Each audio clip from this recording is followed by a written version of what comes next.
Hello, ഞാനിന്ന് ഉണ്ടാക്കാൻ പോകുന്നത് കാസർഗോഡ് പെരുന്നാളിന് എല്ലാവരും ഉണ്ടാക്കുന്നൊരു സ്പെഷ്യൽ അപ്പമാണ്. ഇത് കോഴിക്കോട് എൻ്റെ നാട്ടിലില്ല ഈ അപ്പം. ഞാൻ കാസർഗോഡ് ഹസ്ബൻഡിൻ്റെ നാട്ടിൽ വന്നതിന് ശേഷം പഠിച്ചാണ് ഈ അപ്പം ചുടാൻ. അങ്ങനെ ഇവിടെ വന്ന് പഠിച്ച് എല്ലാ പെരുന്നാളിനും ഇപ്പം ഉണ്ടാക്കലുണ്ട്.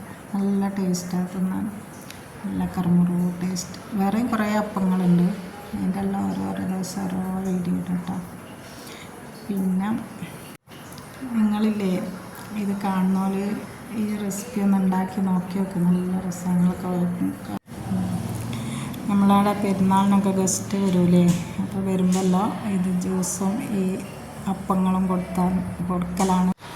ഈ അപ്പത്തിന് തേങ്ങ നല്ലോണം ഇട്ടാൽ നല്ല ടേസ്റ്റ് ഉണ്ടാവുക. എന്നിട്ട് ചെറിയ ചെറിയ ഉണ്ടകളാക്കിയിട്ട് ചെറുങ്ങനെ പരത്തണം.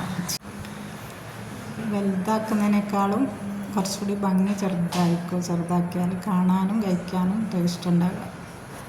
എന്നിട്ട് എണ്ണ നല്ലോണം ചൂടാകുമ്പോൾ ഹൈ ഫ്ലെയിമിലിട്ടിട്ട് നല്ല ബ്രൗൺ ആവണ്ട, പിന്നെ എടുക്കുമ്പോഴേക്ക് ഒരു കരിഞ്ഞ കളറായിരിക്കും.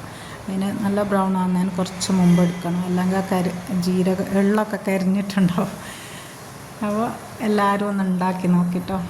എന്നിട്ടായിട്ട് എൻ്റെ ചാനൽ എല്ലാവരും ഒന്ന് സബ്സ്ക്രൈബ് ചെയ്യണം, ലൈക്ക് ചെയ്യണം, ഷെയർ ചെയ്യണം, കമൻറ്റ് ചെയ്യണം, ബെല്ലൈക്കൺ അമർത്തണം.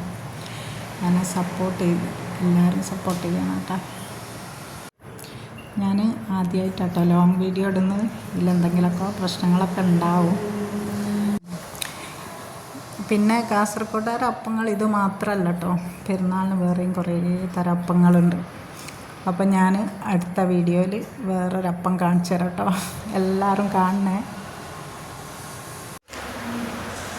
പിന്നെ ഒരു കിറ്റ് കിട്ടി, അതിലത്തെ കുറച്ച് സാധനങ്ങളൊക്കെ കാണിച്ചു തരാം. കുറച്ചധികം സാധനം കിട്ടി, രണ്ട് കിറ്റ് ഉണ്ടായിരുന്നു.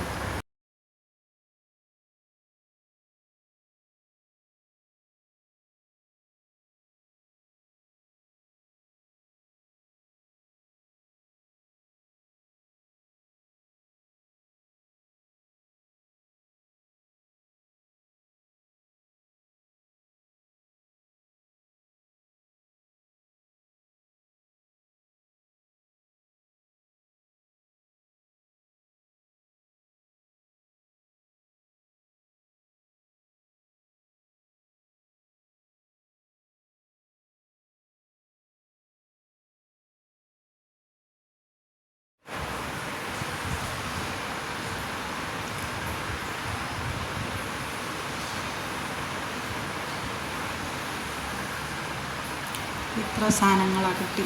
എല്ലാവരോടും ടാറ്റാ, ബൈ ബൈ.